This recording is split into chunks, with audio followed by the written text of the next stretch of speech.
Hello everyone. आज हम PGT economics का नेक्स्ट टॉपिक करने वाले हैं।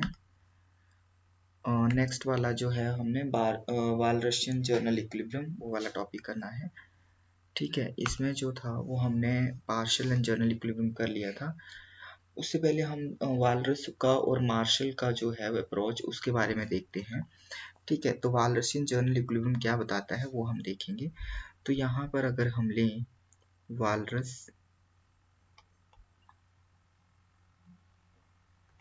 वालरस और यहाँ पर लेते हैं मार्शल।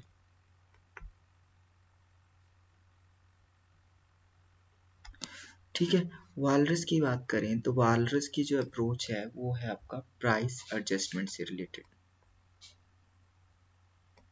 प्राइस एडजस्टमेंट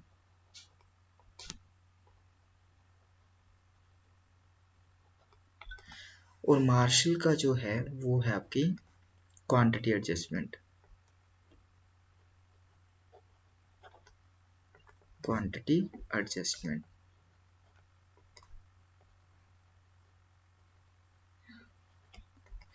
ठीक है, तो ये इनमें जो है वो दोनों में डिफरेंस है। With the help of diagram जो है वो हम इसको करेंगे। वालरसियन का अगर हम देखें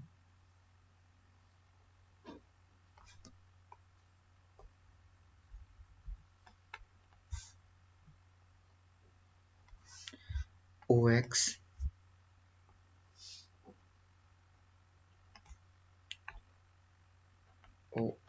ये वाला और ये OY। ठीक है, यहाँ पर आएगा प्राइस और यहाँ पर आपका होगा quantity. This is D demand और ये है सप्लाई। ठीक है, और ये जो सेंटर वाला एक पॉइंट है ये आपका इक्विलिब्रियम का। This is the supply and supply. Clear. अब यहाँ पर अगर इस पोर्शन की अगर हम बात करें तो यहाँ पर जो है ईडी ग्रेटर देन 0 है और यहाँ पर एक्सेस डिमांड लेस देन 0। ठीक है, अब यहाँ पर मतलब कि ये देखो डिमांड का यहाँ पर ऊपर है, सप्लाई नीचे है, मतलब कि यहाँ एक्सेस डिमांड है, यहाँ सप्लाई ऊपर है, डिमांड नीचे है, तो यहाँ पर सप्लाई जो है मतलब लेस देन 0 है। ठीक है, तो मतलब सप्लाई जो है वो मतलब कम है। ठीक, सप्लाई जो है वो आपका ज़्यादा है, डिमांड जो है वो आपका कम है यहाँ पे। ठीक है, तो एक्सेस डिमांड जो है वो लेस देन 0, मतलब कि यहाँ पर डिमांड एक तरह से नेगेटिव वैसे शो नहीं हो, बट यहाँ पर हम बोल सकते हैं सप्लाई जो है पॉजिटिव है, डिमांड नेगेटिव है। यहाँ पर डिमांड पॉजिटिव है, सप्लाई जो है वो डिमांड इज ग्रेटर देन 0 है। अब यहाँ पर देखें कि एज पर मार्शल की कंडीशन के अकॉर्डिंग देखें क्वांटिटी एडजस्टमेंट टूल, तो मार्शल बोलता है कि क्वांटिटी एडजस्टमेंट के थ्रू जो है वो क्वांटिटी एडजस्टमेंट टूल बोलता है, और वालरस जो है वो आपका क्या बोलता है, प्राइस एडजस्टमेंट। तो पहले हम देखते हैं कि as per the Marshall in order to achieve equilibrium the quantity adjustment used as a tool। इसने जो है वो equilibrium के लिए क्या बोला है, मार्शल के अकॉर्डिंग बोलते हैं अगर equilibrium लाना है तो इसने बोला है क्वांटिटी को एडजस्ट करना पड़ेगा। ठीक है, क्वांटिटी एडजस्टमेंट टूल की अगर हम बात करें तो E is the initial point of equilibrium. ठीक है, और अगर हम बात करें वियर द, यहाँ पर बात करते हैं Q नॉट, यहाँ पर आपका Q2 and this is the Q1। ठीक है, अब यहाँ पर जो है वो इनिशियल पॉइंट E में Q नॉट जो है वो आपका इक्विलिब्रियम है।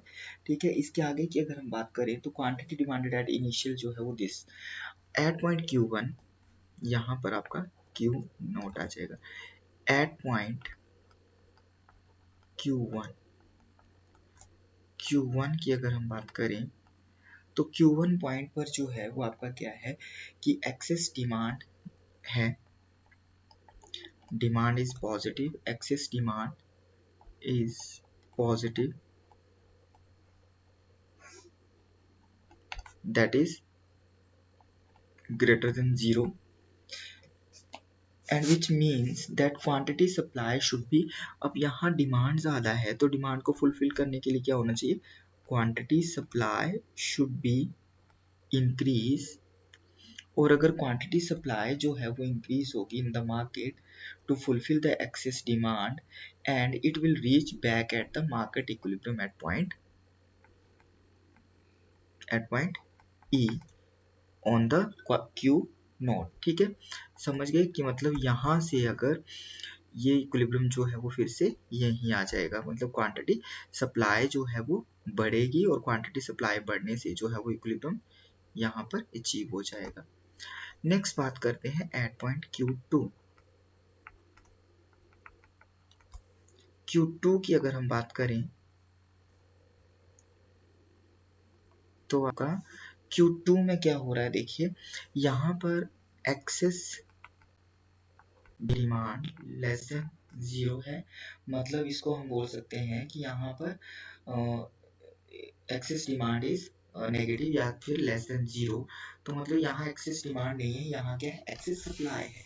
And there is excess supply, अगर एक्सेस सप्लाई होगी, if there is excess supply then क्या होगा, need to reduce the quantity supply. अब यहाँ पर जो है वो क्वांटिटी सप्लाई को रिड्यूस करने की जरूरत है and the quantity supply will be reduced up to that point which किस तक, कि आपका E पॉइंट ऑफ इक्विलिब्रियम तक। ठीक है, तो हम इसको बोल सकते हैं कि it must be reduced then the quantity supply until will reach back at the initial equilibrium, मतलब तब तक ये रिड्यूस होगी जब तक कि वो इक्विलिब्रियम में नहीं आ जाती। So this is the Marshall quantity adjustment approach, मतलब कि यहाँ के क्वांटिटी सप्लाई कम होगी और फिर से इक्विलिब्रियम कहाँ आ जाएगा, यहीं आ जाएगा। ठीक है, so this is the Marshallian quantity, Marshall का quantity adjustment approach. Clear. Next देखते हैं वालरस का, वालरस का प्राइस एडजस्टमेंट और डायग्राम बनाते हैं, उसमें देखते हैं। सपोज ये आपकी डायग्राम है,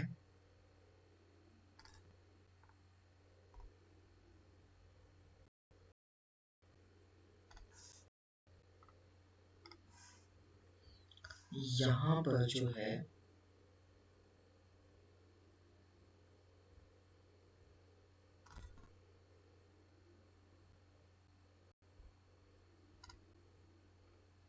ये आपका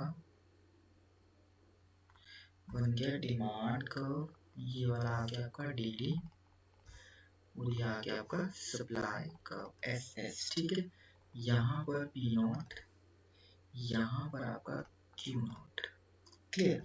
सो यहाँ पर अगर हम बात करें इस पॉइंट, यहाँ पर ये वाली कंडीशन है D is greater than supply, यहाँ डिमांड ऊपर है, और यहाँ पर बात करें तो यहाँ पर supply is greater than demand. ठीक है, तो हम फर्स्ट देखते हैं ए, पहले देखते हैं वालरस का इक्विलिब्रियम देखेंगे, वालरस। ठीक है, अब वालरस का जो है वो अनस्टेबल है, प्राइस एडजस्टमेंट है। वालरस ने क्या बोला है, प्राइस एडजस्टमेंट, तो कैसे अनस्टेबल है वो देखेंगे। प्राइस एडजस्टमेंट एंड अनस्टेबल होगा। मार्शल का तो हमें स्टेबल हो मिल गया था। ठीक है, स्टेबल क्वांटिटी एडजस्टमेंट के थ्रू। अब यहाँ पर अगर हम बात करें इफ, सो यहाँ भी वैसे ही हम बात करेंगे कि point E is the equilibrium initial, and अगर हम इक्विलिब्रियम पर कैसे, अगर ये प्राइस एडजस्टमेंट के थ्रू जो है वो पहुंचता है या नहीं पहुंचता है, तो हम देखेंगे। अगर हम इस पॉइंट की बात करें according to Wallersian approach, if P आपका अगर टू कंडीशंस लेते हैं, one is if demand is greater than supply, अगर डिमांड जो है वो सप्लाई से ग्रेटर है तो क्या होता है, अकॉर्डिंग टू वालरसियन अप्रोच, प्राइस का बोल रहा है ना ये, तो प्राइस डिमांड ज्यादा होगी है तो प्राइस क्या होंगे, इंक्रीज होंगे, और प्राइस इंक्रीज होंगे तो ये ऊपर की तरफ होंगे। ठीक है, तो ये इक्विलिब्रियम जो है वो नीचे की तरफ नहीं आएगा, तो मतलब यहाँ पर इक्विलिब्रियम अगेन अचीव नहीं होगा। दूसरी बात अगर हम करें तो यहाँ पर सप्लाई ग्रेटर है डिमांड है। अब सप्लाई जब ज़्यादा होती है तो प्राइसेस क्या होते हैं, डिक्रीज होते हैं। तो डिक्रीज होंगे तो इस तरफ हो जाएगा, तो मतलब ये डाइवर्जेंस होगा, ठीक है, इक्विलिब्रियम की तरफ तो ये आ नहीं रहा है। तो यहाँ पर जो है क्या मिल रहा है हमें, अनस्टेबल, अनस्टेबिलिटी, ठीक है, इक्विलिब्रियम में स्टेबिलिटी नहीं है यहाँ पर। अगेन बैक जो है वो इक्विलिब्रियम नहीं आ रहा है। आई होप आपको क्लियर आ गया होगा ये, ठीक है। So Walrasian price adjustment mechanism fail to reach back at the initial equilibrium, ये इनिशियल इक्विलिब्रियम में नहीं पहुंचता है। सेकेंड हम बी की बात करें, बी क्या बोला हमने, मार्शल का। इस डायग्राम के थ्रू मार्शल का देखते हैं। अब मार्शल का जो है वो क्या होता है, क्वांटिटी एडजस्टमेंट, क्वांटिटी एडजस्टमेंट।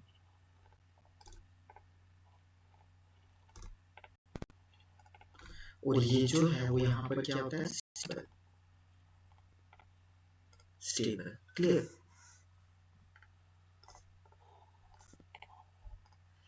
अब स्टेबल हम देखेंगे कैसे, Marshall in quantity adjustment approach the area above the equilibrium and the area below the equilibrium. First we talk about the area above the equilibrium.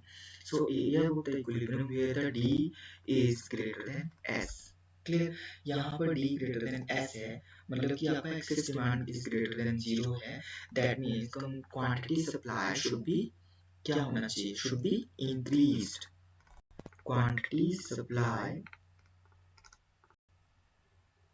should be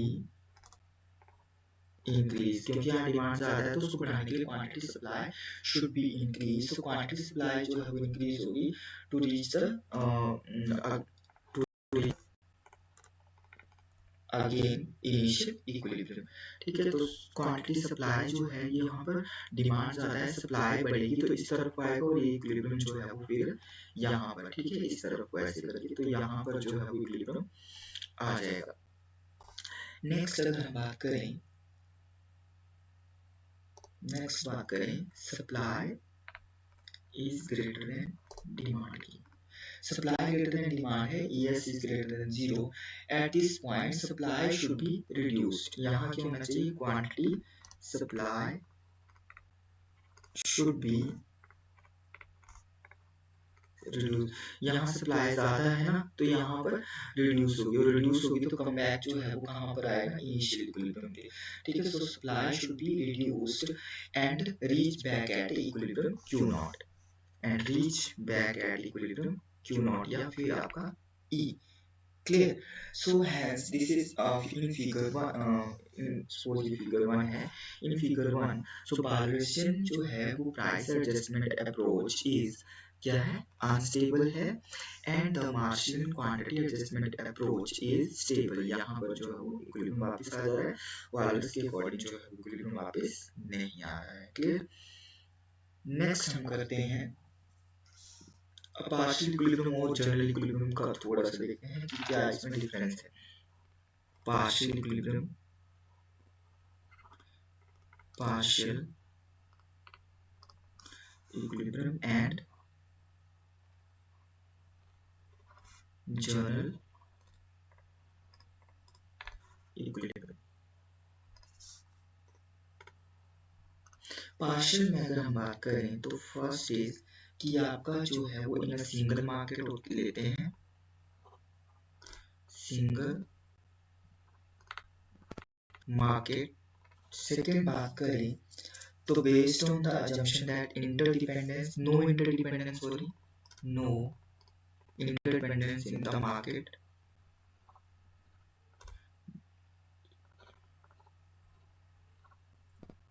no interdependency। और third अगर हम बात करें तो क्या आ जाएगा, सिंगल मार्केट या specific market, या फिर आपका equilibrium in the single market at point of time, ठीक है, at a single point of time. Journal की अगर हम बात करें तो जर्नल में अगर हम बात करें तो यहाँ पर जर्नल में हम देखते हैं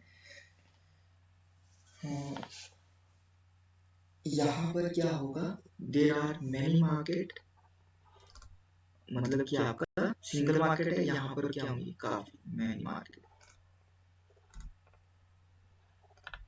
बहुत सारी मार्केट होंगी सॉरी 1 और 2 जो है वहाँ पर एक मार्केट दूसरे के साथ जो है वो मतलब इंटरडिपेंडेंसी वहाँ पर नो था, यहाँ पर होगी। और थर्ड आ जाएगा इसमें कि आपका all the market should be in equilibrium at a point of time if n minus 1 market are in equilibrium, मतलब कि कोई एक मार्केट जो है इक्विलिब्रियम में नहीं है, तो जैसे सपोज 5 मार्केट है, ठीक है, उनमें से 4 इक्विलिब्रियम में है, तो फिफ्थ वाली ऑटोमेटिकली जो है वो क्या होगी, इक्विलिब्रियम में होगी, ठीक है।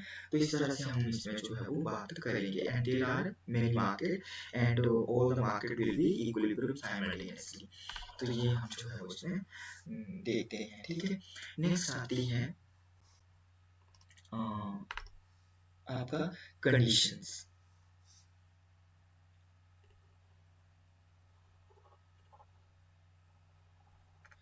कंडीशंस ऑफ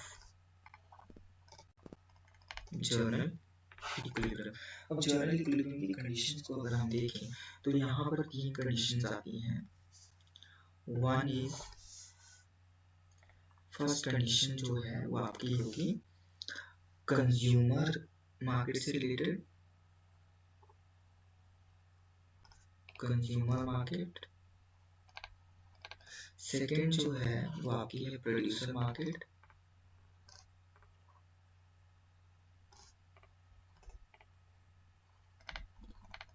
और थर्ड जो है वो आपकी प्रोडक्ट मिक्स।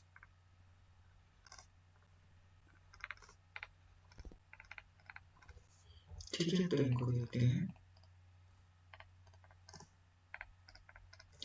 कंज्यूमर मार्केट की कंडीशन का अगर हम बात करें तो इसको हम बताएंगे marginal rate of substitution X Y A, it will be equal to marginal rate of substitution x by b।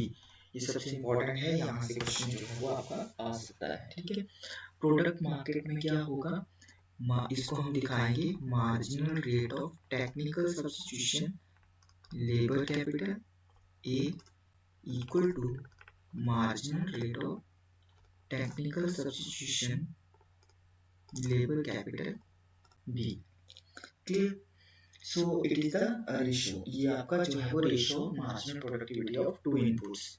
Next हमारा प्रोडक्ट मिक्स है, इसको हम पीपीसी के थ्रू जो है वो दिखाते हैं। पीपीसी का आपको पता है कि क्या होता है, production possibility curve shows the combination of two goods which give us जो है वो आपका आउटपुट देते हैं on a given resources and technology. Production possibility curve shows the combination of two goods a producer can produce given resources and technology. Clear? So यहाँ पर आएगा आपका marginal rate of substitution। product mix का मतलब consumer market और producer market दोनों का इसमें condition चलेगी। तो a x y, यहाँ पर दूसरा होगा marginal rate of transformation। Clear? x y PPC की मार्जिनल रेट ऑफ ट्रांसफॉर्मेशन और मतलब ये प्रोड्यूसर इक्विलिब्रियम, प्रोड्यूसर मार्केट से और कंज्यूमर मार्केट से आपका marginal rate of substitution a X and Y. तो यहाँ पर ये 3 कंडीशन जो है these are very very important. So ये जो है वो आपको याद रखनी है, ठीक है। Conditions of general equilibrium. So equilibrium conditions are only applicable in the perfect market। अगर इनकी हम बात करें तो ये these are only applicable in the perfect market, ठीक है। नेक्स्ट अगर हम बात करें तो जनरली परफेक्ट मार्केट का आपको पता है कि कैसे डायग्राम होता है, वहां पर आपका D is equal to R is equal to M R जो है वो आते हैं, ठीक है। तो ये जो था वो हमारा टॉपिक। अब नेक्स्ट वाला टॉपिक जो है वो हम इनपुट आउटपुट वाला और फिर जनरल डिमांड थ्योरी कंज्यूमर वाला जो है वो स्टार्ट करेंगे, कंज्यूमर बिहेवियर और प्रोड्यूसर बिहेवियर। तो जो भी चैनल पे नए हैं वो चैनल को सब्सक्राइब कर ले, और इस तरह से जो है वो हम रोज का एक एक दो टॉपिक जो है वो रोज के करेंगे। आई होप जो हमने आज किया वो आपको समझ आ गया होगा।